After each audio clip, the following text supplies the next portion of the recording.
নোয়াখালীতে জনশুমারি ও গৃহগণনা 2022-এর জেলা রিপোর্ট প্রকাশনা অনুষ্ঠান অনুষ্ঠিত হয়েছে।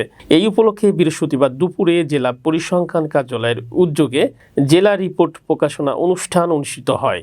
নোয়াখালী প্রতিনিধি জানান, অতিরিক্ত জেলা প্রশাসক শারমিন আরা এর সভাপতিত্বে ও জেলা পরিসংখ্যান উপপরিচালক ভারপ্রাপ্ত কর্মকর্তা হারুনা রশিদের পরিচালনায় অনুষ্ঠিত সভায় প্রধান অতিথি হিসেবে বক্তব্য রাখেন জেলা প্রশাসক দেওয়ান মাহবুব রহমান। এ সময় বিশেষ অতিথি হিসেবে বক্তব্য রাখেন পুলিশ সুপার মোহাম্মদ আসাদুজ্জামান। এছাড়া অন্যান্যদের মধ্যে আরও বক্তব্য রাখেন নোয়াখালী সরকারি কলেজের সাবেক অধ্যক্ষ কাজী মোহাম্মদ রফিকুল্লাহ, নোয়াখালী প্রেস ক্লাবের সাধারণ সম্পাদক আব্দুল নাসির মঞ্জু, যুগ্ম সাধারণ সম্পাদক আকবর হোসেন সোহাগ সহ বিভিন্ন দপ্তরের কর্মকর্তাগণ। এছাড়া অনুষ্ঠানে আরও উপস্থিত ছিলেন নোয়াখালী প্রেস ক্লাবের সভাপতি বখতিয়ার শিকদার।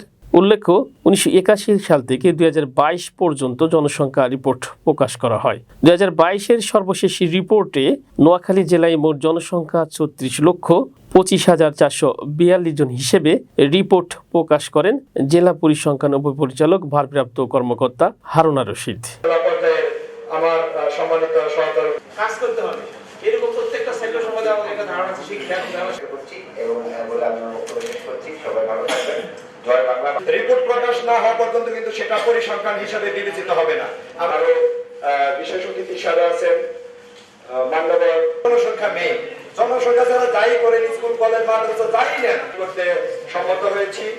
আর এর কারণে এই দায়িত্বে থাকেন বা রাজনীতি আছেন, ওনাদের আওতায় আপনি ওনারা সেইটুকু এটা তখন মাননীয় স্পিকার মহোদয় সকল কর্মকর্তাদেরকে ধন্যবাদ জানাচ্ছি।